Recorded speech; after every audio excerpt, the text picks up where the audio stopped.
CEOs, when they're talking in their office with their colleagues, they are never like partial or unfair. No, they don't favor anyone. They don't do that politics or groupism. Never do that. That's the important quality of a CEO.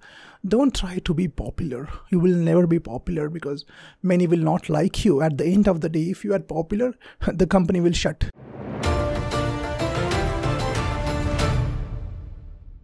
Speak like a CEO. This does not mean that you have to be a CEO or you have to be a leader.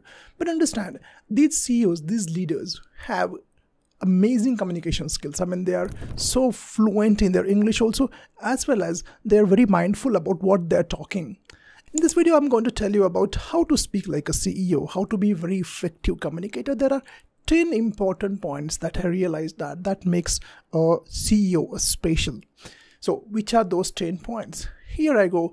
The first important point I feel like makes a CEO a great communicator is they keep their language simple. Let me give you one example. For example, if you have to say, well, this guy is very laconic. They will not use the word laconic. They will use the word, this guy is very clear and concise when he speaks. Clear and concise means laconic. But he will not use the word laconic because laconic word will not be understood by people who are not that great in English. So CEOs know that especially in India, we have limited vocabulary. So he will not use jargons, difficult words. He will use simple words that clearly defines, clearly expresses his feelings. Keep the language very simple. That's the tip of a CEO. While speaking, these CEOs have enthusiasm, zeal, energy, and passion in their talk. I mean, not only in the meetings or on the dais, but also one-to-one. I have observed that. And from where it comes, you can't just borrow it from somewhere. You can't just fake it. It's not. I will look at this the way I shoot my videos. I'm enthusiastic and passionate about my talk. How come? It's very simple, because I love my work. I mean, this is my obsession, not only passion, obsession. Similarly, a CEO has a passion, obsession for his work, and that reflects, that shows in his talk. He's very enthusiastic while he talks, and it's infectious.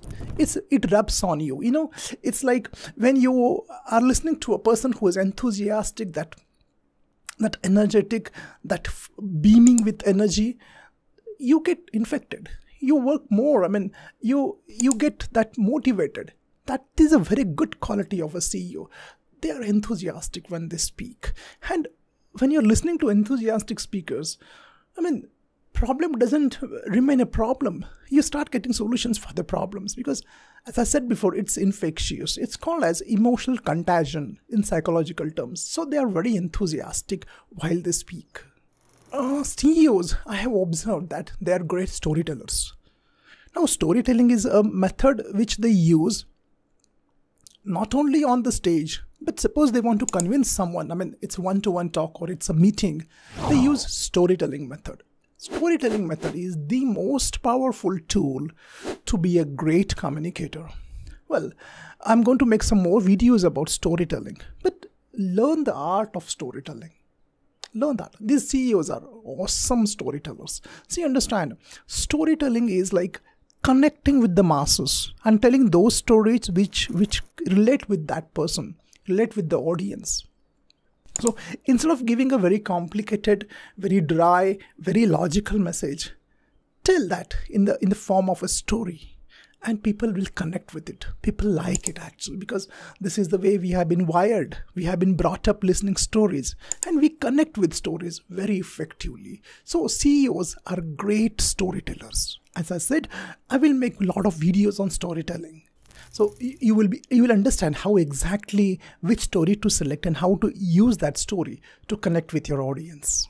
Another important trait that good communicators have is they use one technique, why technique. See, understand.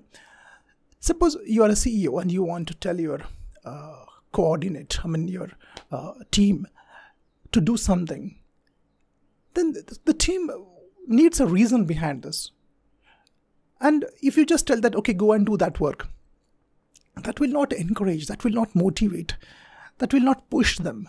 But if you tell a reason behind this, because, this word because, people will do it. And this is a research actually. For example, suppose you want to tell your team that, see, we have to finish this work in the next 1 month.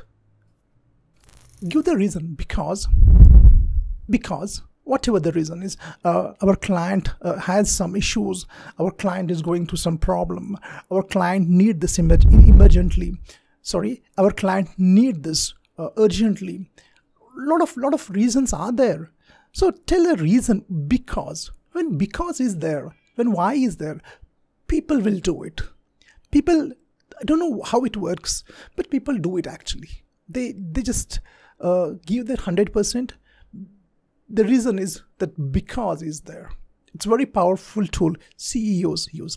Don't just go dry and tell, do this work. It will be like just throwing an order. Tell the reason why you should do this work urgently and why I need this urgently. Understand? I have seen that many times. Some great leaders have this quality. They ask for inputs. They ask for, they are not like, I know everything kind of. No. They say, what's your take on this? What's your opinion on this? And not only they ask to their counterparts, to the team members, they will ask even to the juniors also. People who are new and freshers in an organization, because they are open for ideas, they're open for discussion, they're open for learning. And that makes them something different. You have to do that. You have to ask for inputs if you want to be an effective CEO, effective leader. And as I said before, it's not only about CEO, it's everywhere. Even in home also, you are a parent. You can ask your child, what's your take on this in decision making? I do that with my children. I ask them, what do you feel about this? Should we? It's not like I go, I'm a bossy boss, bossy dad, and I just force my decisions on my family. No, I take inputs. This does not mean that you are less knowledgeable or you are not an expert in that field. It does not mean that. It only means that you are open to learn. Okay? So ask for inputs in a meeting, one-to-one, wherever. Your juniors, even your seniors, of course you're going to do that, but with your juniors, with the freshers also. Even with a security man also, you can take inputs. CEOs, I have seen that. They are not running behind popularity. They don't want to be famous and liked by everyone because they know that it's not going to happen. If you are a leader, a CEO, you can't be popular also and you can't be effective also. No. Yeah, if they like, well and good. But these CEOs are very assertive when they communicate. They are not like very too kind. They are not very too soft and trying to please everyone with their sugar-coated statements. They are not that kind of. Whatever they want to express, they express assertively, confidently. That's the important quality of a CEO. Don't try to be popular. You will never be popular because many will not like you. At the end of the day, if you are popular, the company will shut. So, important thing is assertiveness. Not rude, but assertive. Assertive means speaking confidently and to the point. Like the word I used at the beginning, laconic, but confidently you have to speak. That's the quality of a CEO. I know this is a cliche, listen carefully.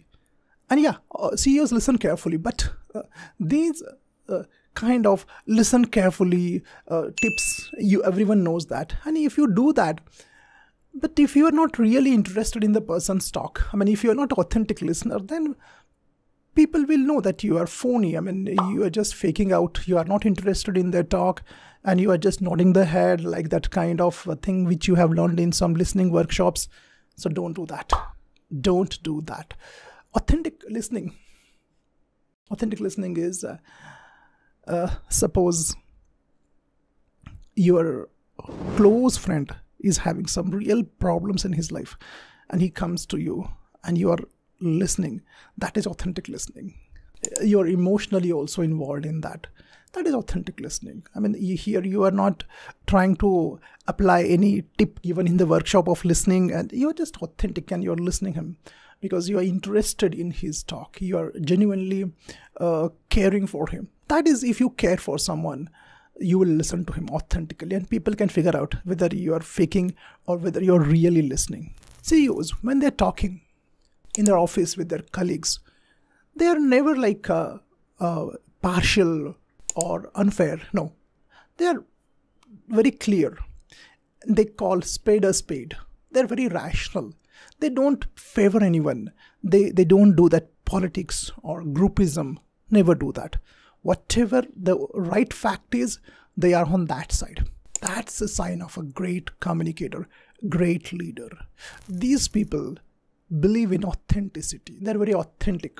So they don't favor anyone. And when you do that, your team will respect you more because they know that you are not partial, but you only support that is right and authentic. That gives a clear-cut message to your team. This is a sign of an effective communicator. A pause technique is used. What happens is, many a times, what we do is we snap, we shout, we yell, we react without thinking about the situation. That is a pause technique. Great CEOs, great communicators know this. So before they communicate, before they say anything, they take a pause. In that pause, they do all the analysis required. All the analysis required to understand the situation and which words to use and how to use. And then they respond, not react. CEOs take a pause and then they speak. They don't react, they respond. And last thing, a CEO is like a head of a family. And I train for many corporate organizations, and my students are from different corporate organizations. One thing I have seen, a CEO is also interested in his junior's personal life also. For example, his junior comes in office and he has taken holiday yesterday. Then the CEO will ask, well, how was your marriage anniversary? Enjoying her? That is showing personal interest and genuine interest. Genuine interest, not because you have listened to this video and so you are doing it. Genuinely, they are interested. They are interested in their kids' education. They're interested in the personal problems. So after 6 o'clock also, they are interested in what's happening in that person's life. Why he is late? Why is he disturbed? Why is he late with some work? Personally interested. That's the sign of a great communicator. Hope, dear friends, these are the 10 points that makes a CEO really effective. I don't know which is your favorite one. Write down in the comments which is your favorite point. I mean, which you feel like is more important. I'm interested to know this. Thank you and goodbye.